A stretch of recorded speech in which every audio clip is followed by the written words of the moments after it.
Welcome. This is episode 13 of the See Through podcast, a podcast that creates transparency on disabilities and the champions with them. I am your host, Lance Johnson, and my guest today is a young lad from Ireland. His name is Conor McAuley, and Conor has Duchenne's muscular dystrophy, which is an inherited disorder of progressive muscular weakness, which is typically found in males. Conor has a super positive vibe, and I wanted to chat with him about how he keeps that positive energy going. We talk about how he does that through exercise, fashion, etc. We talk about his YouTube channel and a bunch more. Obviously, I can't tell you everything or you won't listen. Let's just hear it. Here's episode 13 with Conor McAuley. Enjoy.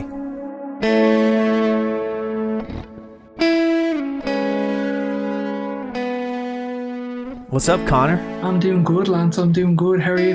I'm fine, man. I'm here in New York. Which part of Ireland are you in? I'm near Dublin. I'm about 30 minutes away from Dublin. Okay. Nice. I think I have some sort of Irish heritage or something, but I don't know, man. I don't All have... Americans do. But yeah, man, thanks for coming on. I'm excited to chat with you. I'm excited too to have a chat. Yeah, so I guess let's get our listeners, up to speed on, who you are and like what you're all about. So maybe give yourself a little intro. Cool. So I'm Conor McAuley. I'm from Ireland, and I have a rare condition called Duchenne muscular dystrophy. Duchenne muscular dystrophy is a muscle wasting illness. Pretty much the muscles waste until they go to bulk.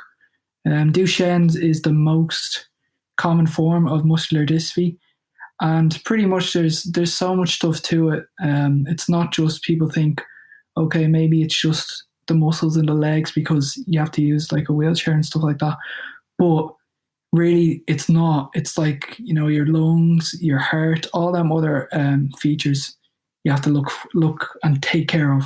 So what you're saying is it's not just your like muscles that you would kind of work on in the gym. It affects internal things as well. Yeah, it affects internal things as well. So say like your heart or your lungs, it affects all that as well. So it's not just what you see on the outside, it's what's on the inside as well. And how old are you? I'm 18 years old. Oh, you're young, man. Oh wait, I'm 19 years old. It was my birthday last week. Sorry. Well, did you have a recent birthday? Yeah, I had a recent birthday. So I was born. It takes a while, man, to get your ages right. It actually does take a while. So yeah, my birthday was recently. It was Halloween, so I'm a Halloween baby. You're a Halloween baby? Yeah. Is Halloween big in Ireland? Yeah, it's actually pretty big in Ireland. I was over actually a couple of years ago in America for Halloween, and the difference, like it is big over here to me, but over there you just do it some way that it's absolutely like class. We go in. Yeah, it's absolutely amazing. Did you dress up this year? No, I didn't dress up this year.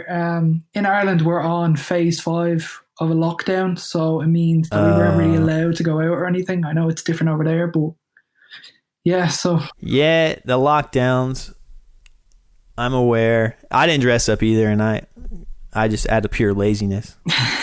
But yeah, man. So yeah, phase 5 lockdown. So what can you do over there? I know I'm getting off topic, but I'm just interested. So we can only the really things that are open over here are schools. So just schools up to a certain age, and universities and colleges aren't. They're open, but they're online. So it's like all Zoom. So it's a bit of a different experience. So I'm in my first year of university college, so it's been a bit of a weird year being on Zoom. So yeah, that's bizarre, man. I've had conversations with friends about if these were my years where I was supposed to be in college, if I would even go. Yeah, it's just like you don't know what you really do. You know what I mean? Like it's so hard with a lockdown, and hopefully you get a discount. No, you don't get a discount. Even because it's Zoom, it's kind of funny that they don't give you a discount. It's like, You're not even on campus. You're not even using their facilities. And it's like, nope, same price. It's your bedroom. Yeah. But so anyways, you're 18 years old. You just started your first year of university. Young dude. Exactly. Which is awesome, man. Enjoy that youth. It's cool. I love being young. So what age were you when you were diagnosed? So I was 3.5 years old when I was diagnosed with the condition. So back in 2005, it was really tough on my family, and it was really tough on, friends as well. The whole understanding of it was, oh, he's not going to, live up till a certain age. And as usual, I've always just believed and always just been like positive in myself. I wasn't always positive, but as years have gone on, I've gotten a lot more positive. So you said 3.5? 3.5, yeah. Okay. So yeah, obviously at that point, it didn't really register with you. No, I didn't understand. I didn't understand at all. I was just like, what? Like, no. So what age were you when it clicked?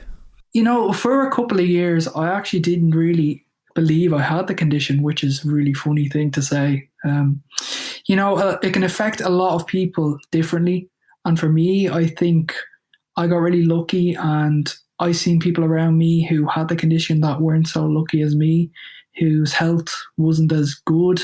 So I think it was always confusing for me as a little kid seeing other people who had the condition and they just were, health-wise not doing as good as me. So I think that was always the thing. And I was always like, do I actually have this condition? And back in 2017, I got tested for another version of muscular dystrophy called Becker's.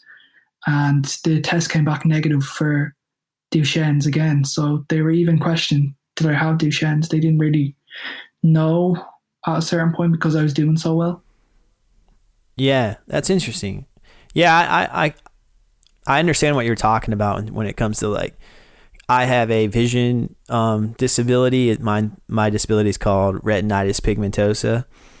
So it basically mainly affects my peripheral vision. So like, what I see from, the side of the corner of my eyes, like my field of vision is kind of diminishing from the outside in, which kind of like, makes my field of vision more like I guess what the common term is tunnel vision. Yeah. And then at nighttime, I can't see that well. I have night blindness, basically. So if it's dark, it's dark. You just can't see but, anything. Yeah.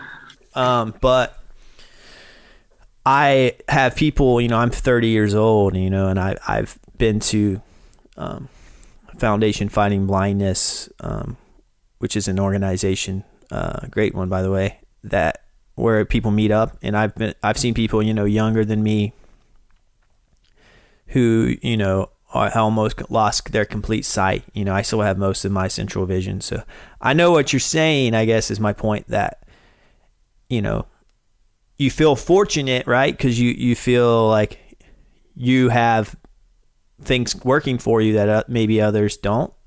Yeah, I feel very fortunate. Sorry, let me talk again. So yeah. No. But at the same time, you're like, but I still have this thing which other people don't have, So it's like this middle ground of like, you're fortunate in some ways and then less fortunate in others. Yeah, and it's exactly. Like sometimes for me at least, like I can stay positive if I think about that. Like I am fortunate compared to others.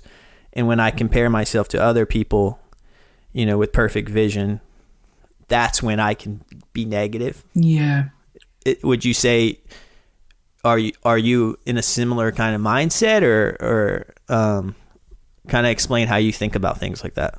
Yeah, I'm sort of in a similar mindset to you, actually. I feel like I'm fortunate from all the other boys who have Duchenne's. I feel fortunate and I feel like maybe I am doing really well. But when it comes to people who have, don't have the same disability as me or just have no disability at all, it can be really tough and really hard, especially for someone to understand and sort of take empathy with you and just understand what you're going through, because people never really understand, and that can be really tough. So I think one part of it I'm fortunate, and the other part is sort of like, oh, some days I can be down, but some days I'm just like, oh, I'm really lucky. But there can be some days where I'm just down in the dumps. Yeah, I feel that for sure.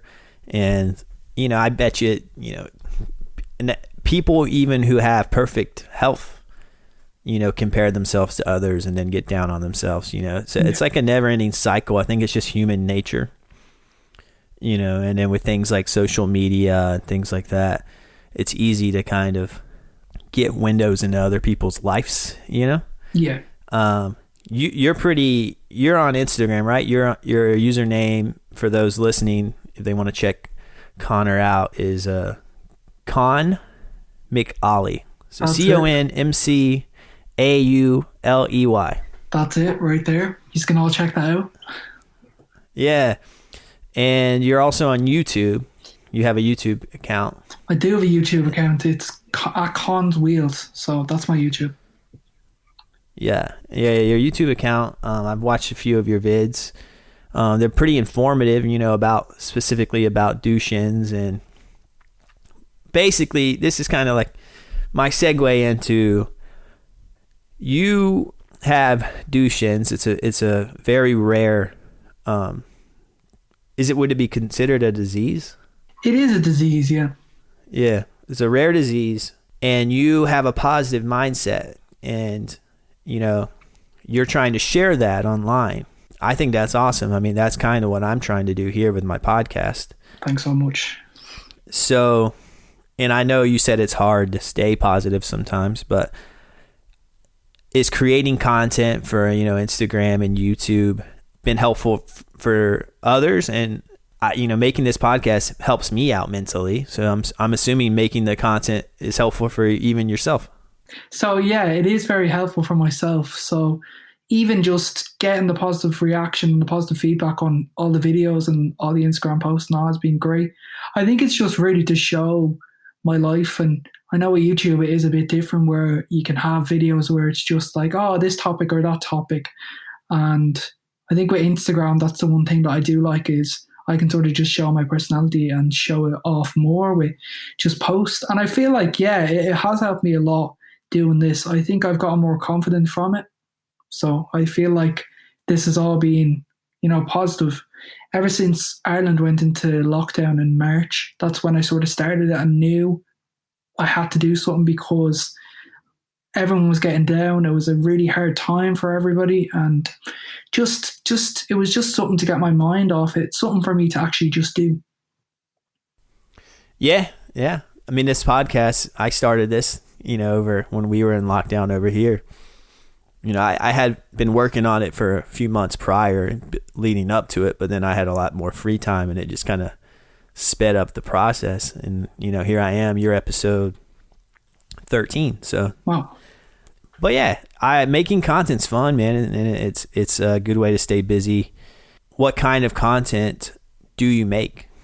So pretty much my content would be sort of awareness stuff. So especially on YouTube with Con's Wheels, it's a more different platform than my Instagram. So that would be more videos on how to help like wheelchair users and stuff like that, and how to sort of raise awareness for Duchenne muscular dystrophy.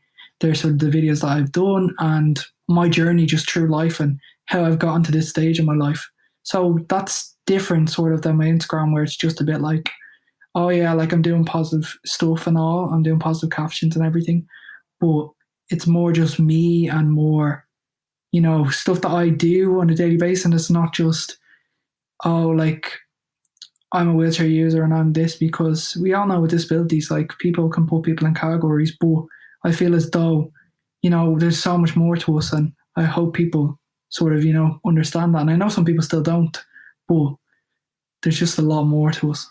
Yeah, I completely agree, man. And, my kind of tagline for this podcast is creating transparency on disabilities and the champions with them. Yeah. All I'm trying to do here is just talk with people, and then, like you said, you're not just your disability, right? You have a lot of other things. You got emotions on other things, Exactly. So yeah, I feel that for sure. If anyone's listening who has Duchenne's, what advice would you give them? Let's say they're young and they just been diagnosed, and maybe they, it's the news is just sinking in, like clicking, how it clicked with you at a certain point. You said you weren't always positive. How can you help other people be positive? I know your content does that, but let's just maybe hear some advice. Well, the advice that I would give to, young people with this condition is just don't give up. Just don't give up on yourself. And as family, just know that, life isn't perfect, but this is the life that you have to live. And, you have to make it the best you can make it. I know this condition can be so tough and can be so draining mentally and, of course, physically. But I just feel as though just stay positive, because there's a lot more worse going on in the world than the disability. I feel as though if you're young, be yourself. That's one mistake I made, was not always being myself, and you would regret that very much if you don't do that. So be yourself. Just know that your condition, it's okay to have Duchenne muscular dystrophy. Just know that you're not alone and there's always somebody there. I'm always there if anybody wants to message me on Instagram who has Duchenne muscular dystrophy. So I know it can be very tough and I know it can be very hard. But as I said, keep going, keep fighting. The world is a big place. You'll find somewhere that you can do what you want to do, and never give up on yourself or never give up on your dreams, because, even if you do have this disability, you can still reach them dreams and reach them goals. Maybe it has to be in a different way than what it would be like if you didn't have this disability, but just know that there's always a way to make it and to succeed. That was very well said, man. Thanks for the advice. Yeah, you were talking about being yourself. I noticed on your Instagram, you have some fresh outfits, man. Thank you. I love my style. You gotta be fresh, You do gotta be fresh, even if you are in the chair and you have this disability, you have to look good. I always say that, don't just deprive yourself of looking good, because it's all about, how you feel and how you're feeling on the outside and the inside. So if you feel healthy on the inside and you feel healthy on the outside, what's better than that? Yeah, I've always liked the phrase, look good, feel good. That's a good phrase. Also on your Instagram, I saw that you exercise pretty frequently. Try to lift weights. You have, Duchenne's, which kind of makes your muscles weak, right? Yeah, Weaker. So it makes my muscles weaker. So over time, a period, as I said, the muscles will eventually turn to bulk, which is, they won't be usable. So it's a very sad thing and a very hard thing to go through, thinking every day, this might be one of my last times doing this, or, what happens if if I get ill or something, But as I said, I was told I was never going to be able to lift the weight or go to the gym. So to do that and to know that I've done that, and hopefully someone else with this condition can do that, is really good. I just said to myself, you only live one life, so do what you want to do, live your best life while you can. So going to the gym, it was against advice, so I just started doing it and I loved it and I really enjoyed it. I really just loved exercise. I was in a really still bad place and I was still recovering from a bad place at the time. So I needed some outlet instead of going home, sitting in my room all the time and just, sitting there with my own thoughts. It's more for the fun I go to the gym. So, even if I'm only doing a little tiny bit, I'm only doing, small weights and doing just a little tiny bit, it's better than nothing. And to get to go when some people are, stuck in hospital beds all day is absolutely amazing. And it's absolutely just drive me on to be the best I can be at the gym. And main thing is just for me to have fun. Yeah, right on. I love exercising myself, and you're right, man. You got to get those endorphins going, from the gym. Right. You're right. I always noticed that my like mental health, if I go a few days without working out, I'm not as happy of a person. It's when you're just sitting around and you're in your head all day. Exactly. This can be dangerous. Can be. Yeah. So that's cool, man. How's the gym process during COVID? Is everything closed? You're going to have to do it all So at home, or? Everything is being closed. So I think it was March till late June. Everything was still closed, and we opened back up for a period of time. So right now we're in a 6-week period of a lockdown. So it started at the end of October. I think it was like the 21st or 22nd of October it started, and we're going to be done I think at the start of December. So since then I haven't been, the first few weeks when cases were going back up, I sort of said to myself, I'm going to try exercise at home, it can be so much more tough and harder because you're not going to be in the same mindset as you would be if you were in the gym, just because the atmosphere and the experience you get. I think that's the one thing, all my life I've done physio as well, and I feel as though getting to do some stuff in the gym compared to the house, it just makes your mind just flow better, and you think a lot better for your mental health. It's just absolutely amazing, and I'd recommend, even just a little bit, even I've done just a little bit, if you could and if you can do it, just do it, even if it's just for fun, even if it's like throwing. I always used to do this. I used to always just throw even a physio ball. And I know that's just lightweight, but it was always fun. And just to get to even do a little bit, it's better than nothing. For sure. Yeah, I completely back that. Sounds like you have a dog there. Yeah, I do have a dog. I don't think it's actually my dog barking, but I do have a dog inside the back. Yeah, so she's 10. She's a Cocker Spaniel mixed with Collie, so yeah. That sounds like a very Irish dog. Yeah, it is actually a very Irish dog. I don't know if you have them over there, to be honest. But I just picture that dog running in slow motion, through a green meadow. Yeah, that's such an Irish saying, green meadow. Sorry, man. I don't know anything about it. No, you're fine. I could say anything about America as well. It's fine. But back to what we're talking about. You're talking about, so you go to the gym, you try to lift some weights when you can. It helps your mental state. You think it helps maybe slow down. It helps you keep your strength, and maybe slows down the progression of your muscular dystrophy. Yeah, the really weird thing is that when I said, they said to me, you wouldn't be able to lift a weight or anything, it was because they thought that the progression of the disease would progress quicker if I did these type of things, because you're working against the muscles, which means that they're more likely to get damaged. But with me, I've seen, that hasn't really happened, So I think ever since I broke my leg back in 2017, that was a really big blow for me. But my strength goes, and it hasn't been the same as it was when I was a kid. But, I don't see the very progression that some people sadly see.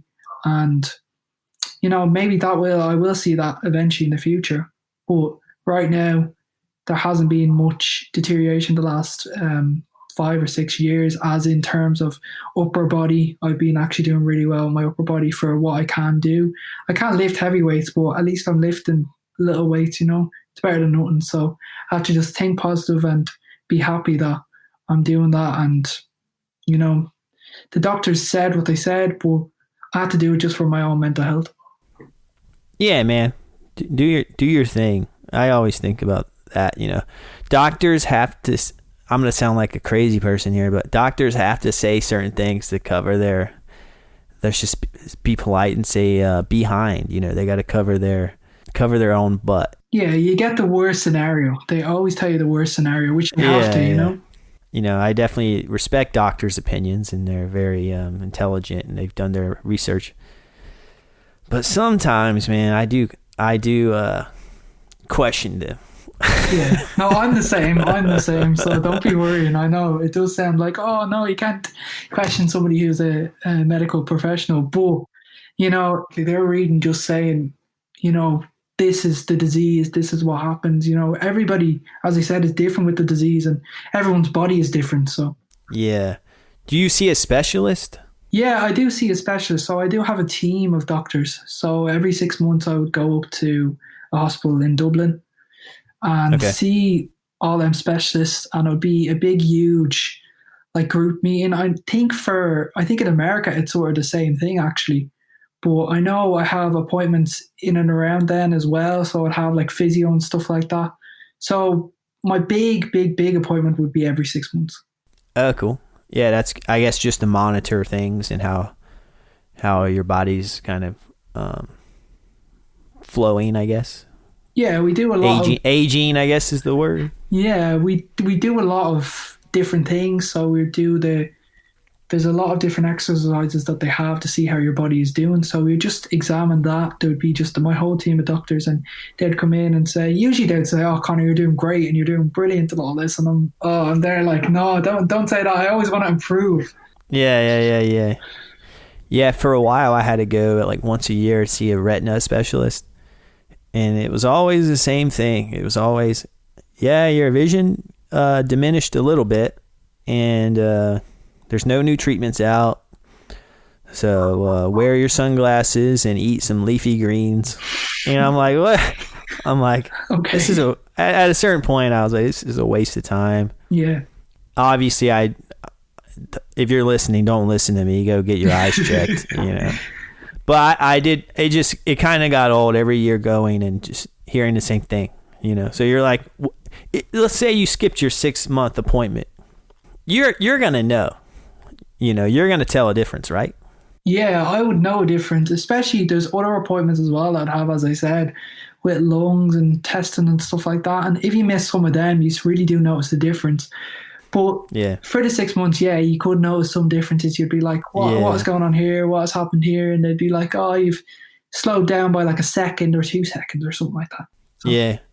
But it's also good too to go every year or every 6 months in your case, and then just kind of know that things are good. That can be a soothing kind of thing too. Just kind of provide some reassurance that there's not drastic changes going on. Yeah, exactly. It's really good to know and ensure me and just say. So there's pros and cons. Yeah, exactly. Pros and cons. Like you're sort of there like, oh yeah, like this is great sometimes. And then the other times you're like, no, I don't want to get out of bed early and travel and stuff, Yeah. Yeah. So, we were talking about how you like to exercise for mental health and also just for the fun of it. And exactly. Maybe even to help your body stay, strong as it can be. And I noticed on Instagram you use another tool. I may be saying it wrong, but is it called Bipap? Yeah, I use a Bipap machine. Yeah, you're right. You got the pronunciation right. Like, but I use a Bipap machine. So pretty much that's because with Duchenne muscular dystrophy, your lungs and everything are affected. Your respiration system is affected. So you need to just try to keep that healthy. So usually when I wouldn't wear that, I'd be very tired and I wouldn't have as much energy as other people. Even not wearing, even when I do wear it, I still get tired and stuff more than other people. So I use a Bipap machine as well. And there's another machine I use as well called the cough cyst. So if I had a cold or I had the flu or something like that, I would use that to get out the phlegm. And pretty much with the Bipap, it's keeping your lungs just at a sustainable level at night and keeping them up there. And, you wake up and you feel so much better from using it. Nice. So what does it do? Is it giving you, it kind of looks like from my little knowledge of things, like an oxygen it kind of looks like some sort of oxygen machine.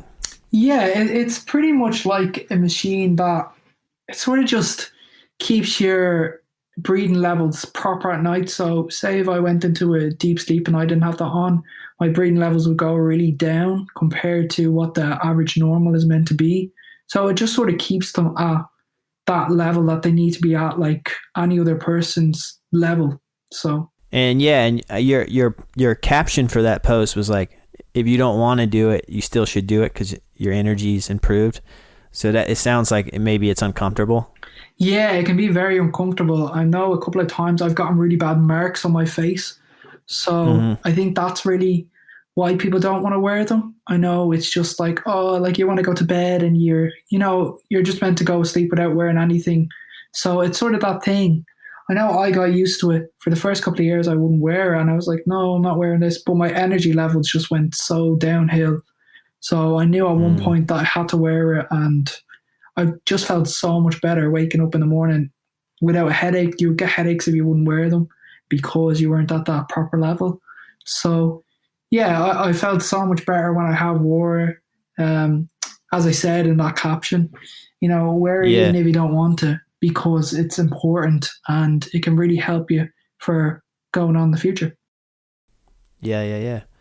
And so I'm basically covering various things, and you go to the gym, you use tools like free weights. You have your tool of your Bipap machine, and then you have your wheelchair. You are a wheelchair user. I am indeed.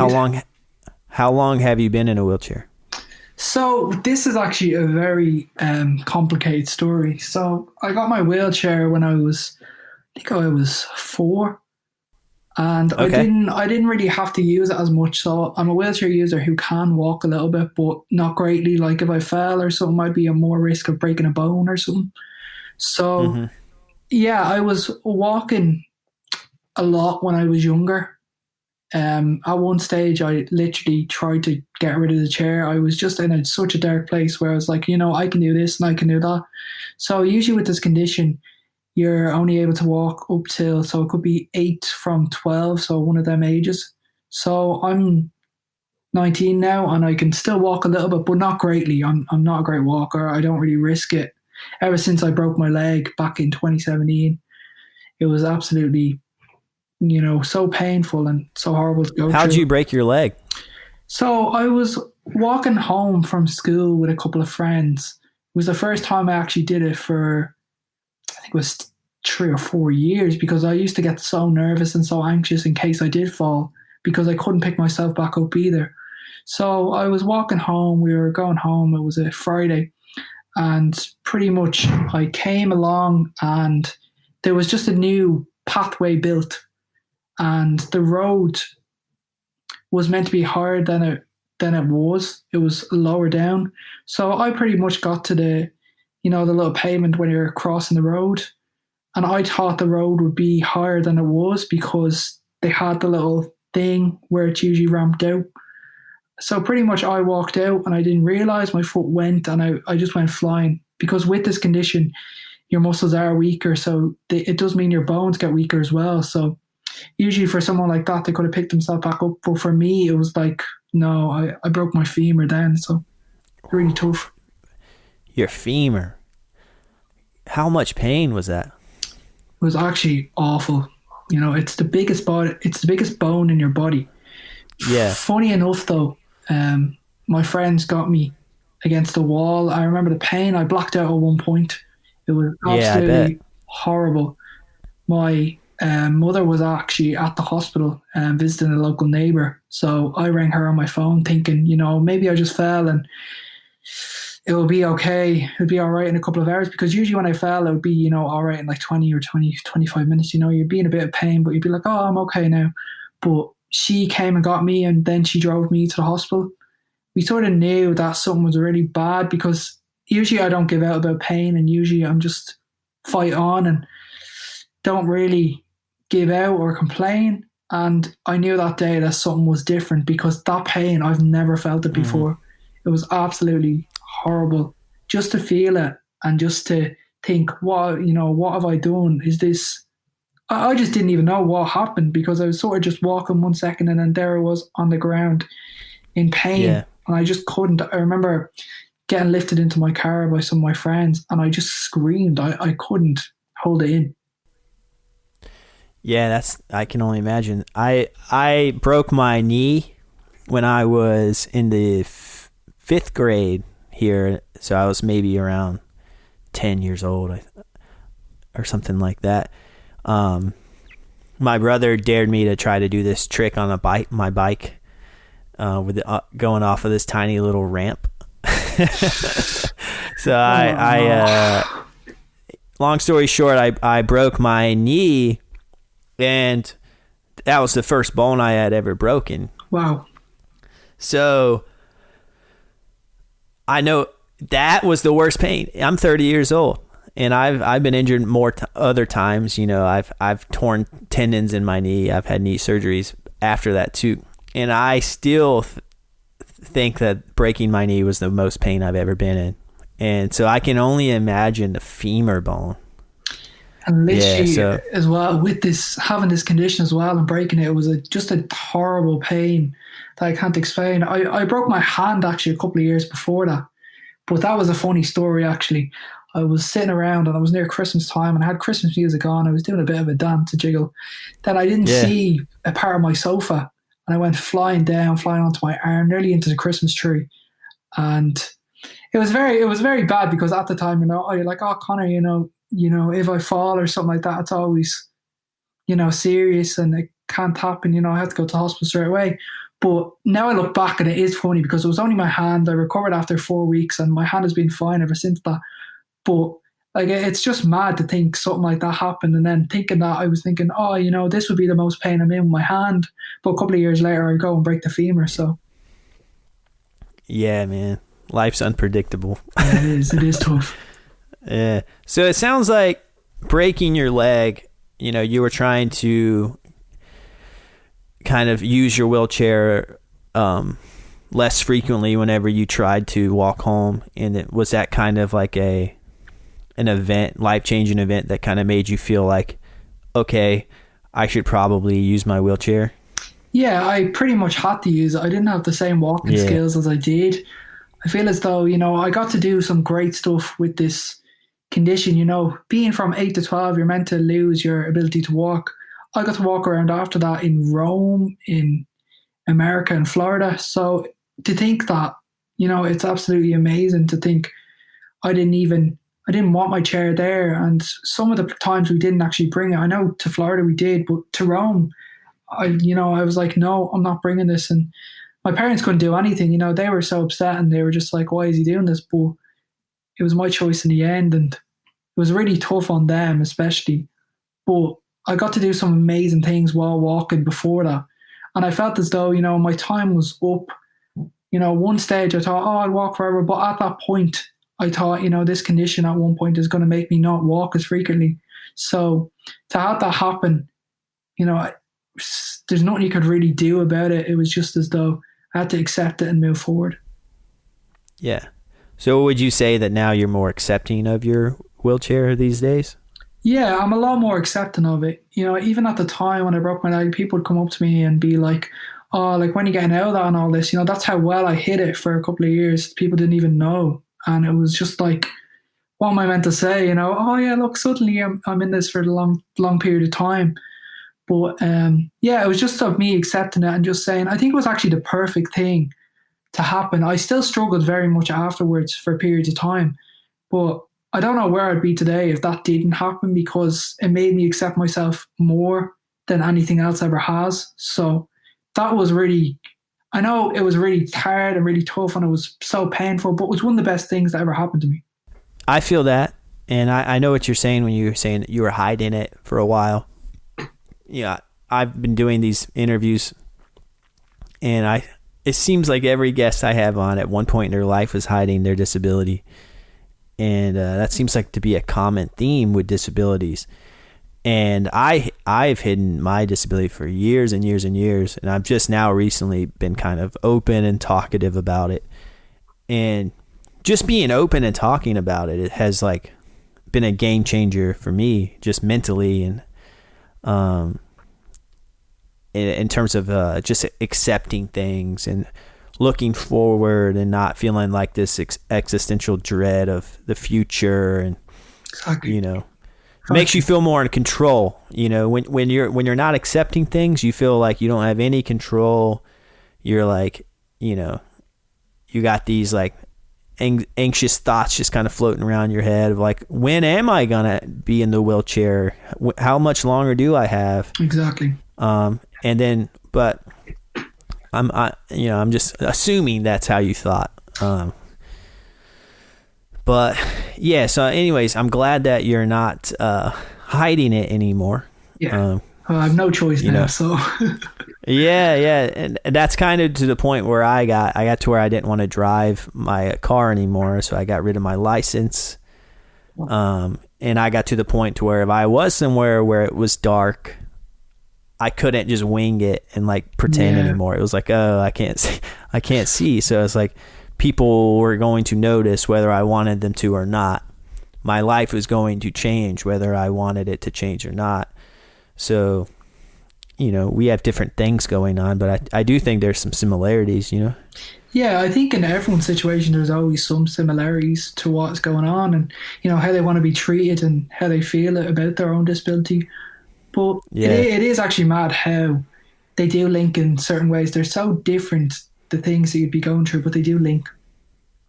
Yeah, and I think that's across the disability community as a whole. I could just bring people on with vision disabilities to the See Through podcast, but I try to talk to everyone because I think we all are a part of the disability community.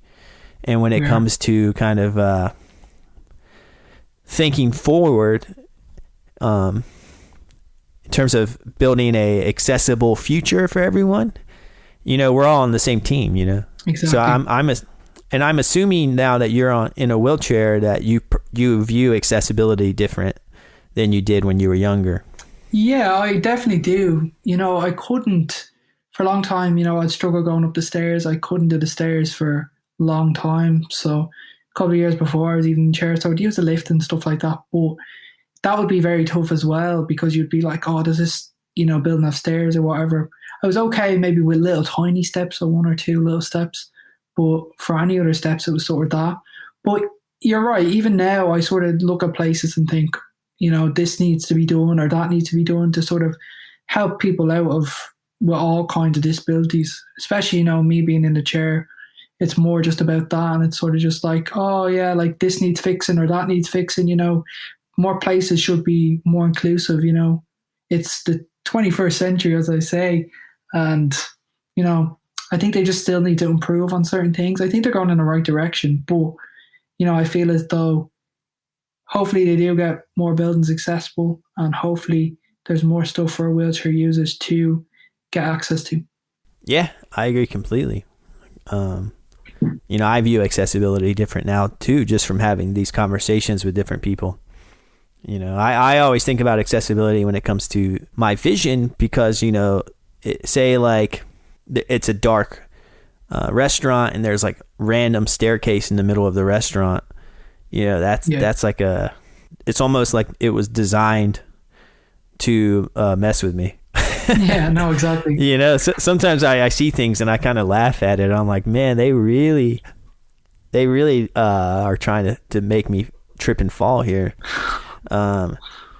So yeah, I notice it too. And I think about too, wheelchair accessibility. I see certain shops here in New York that, you have to walk up some stairs to get into and there's no ramp or anything. And I'm like, how would anyone in a wheelchair get into that store or restaurant or, just things like that. And then when I do see accessible places, I get like hype. I'm like, that's awesome. Too. They actually thought about it, so. Yeah, even if it was an old building, they could have a back entrance or a side entrance. I understand that some buildings need to be preserved, but even just them thinking of something small like that, that would be amazing. For sure.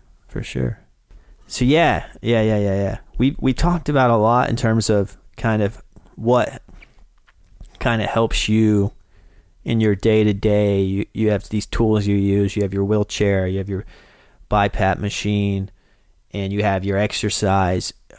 I also noticed when I was doing some research that you have a specific diet you try to keep up with. Yeah, so I just try to keep up with a certain diet now. A couple of years ago, actually, I used to really struggle with my diet. For a couple of years, my legs were, getting worse and I could feel it. So the only thing I had power of was my body and my weight. So it was a really bad period of time. But now I've sort of just tried to, keep just, 3 meals a day I always have. And I always say, okay, have 3 meals a day, eat 3 meals a day. But have some treats when you can.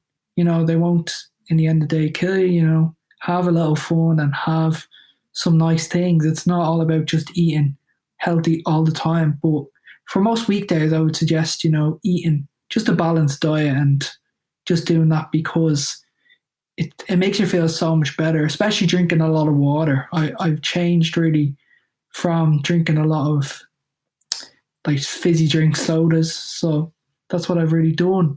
And I've just drank more water and I felt so much better. Yeah, I agree, man. I drink a lot of water. And yeah, diet, people underestimate how much energy or lack of energy comes from your diet, you know? You're right.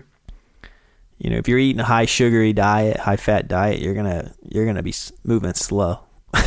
You're right. You know, but you know, you have a fresh, you know, greens and vegetables and fruits and, you know, some lean proteins, you're going to just you're just gonna have more energy. You're gonna feel lighter. Yeah. You know, like and I just like bringing up diet because, you know, I feel like no matter who you are, like a healthy diet is beneficial, you know. It really is. So,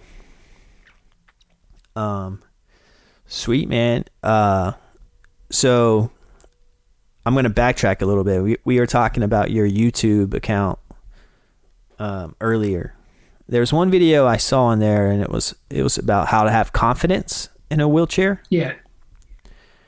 I really dug that video. I thought it was cool, and you had some good tips. And I think that stuff is right up, you know, the listeners' alley if there's any wheelchair users listening. So maybe you don't have to, you know, give the whole video away, you know, because obviously everyone should go to Conor's YouTube page, which is Con's Wheels. Exactly. And watch the video and subscribe to his channel. But maybe give the listeners a little bit some advice of how to have that confidence or swagger in the wheelchair, you know. You know, that was a really good video. I would say that was my first proper made video. I was doing YouTube and it was more just my name and I was sort of just like doing other things. But I think I just found inspiration and I sort of just, you know, did that video and wrote up a bit of tips and tricks to just be confident in a chair. I don't want to spoil it. You know, you can go watch it. But, you know, there's some good advice in that video. And, you know, I just thought of my own thoughts and I thought, you know, what do I feel is beneficial? Maybe someone else could feel is beneficial. One of the points I made in the video was to, you know, you can be stylish when you're in a wheelchair. You know, don't let anyone stop you and tell you you can't wear cool stuff and you can't look cool, because you can. You know, I feel like being in a chair doesn't mean, you know, wear them clothes you want, wear that fashion and style you want, because you want to look cool. And especially, you know, you just want to feel confident and feel great in yourself. So I feel as though style is a great one there. And as well, I would say diet is a really good one that I said in that video. You know, as I said there, keep 3 meals a day. And, you know, 3 meals a day, keep the doctor away. Don't quote me on that, but yeah, that's my motto. Oh, nice, man. Yeah, I appreciate you doing that. And, well, Conor, man, I think we've been talking almost an hour now. I don't want to take up your whole day, but I every guest I talk with, I like to close out the episode by asking them, you know, if they have like a nonprofit or charity or just any kind of organization that they want to give a shout out to kind of put on people's radar. Do you have anything in mind? Yeah, so that's actually a really good question. I would say it would be Muscular Dystrophy Ireland. You know, they've been great to me and my family and so much families around Ireland. Ever since me and my family were told I had Duchenne's when I was 3.5 years old, it felt like no positives could come from it, but the one positive was having the MDI family in our lives.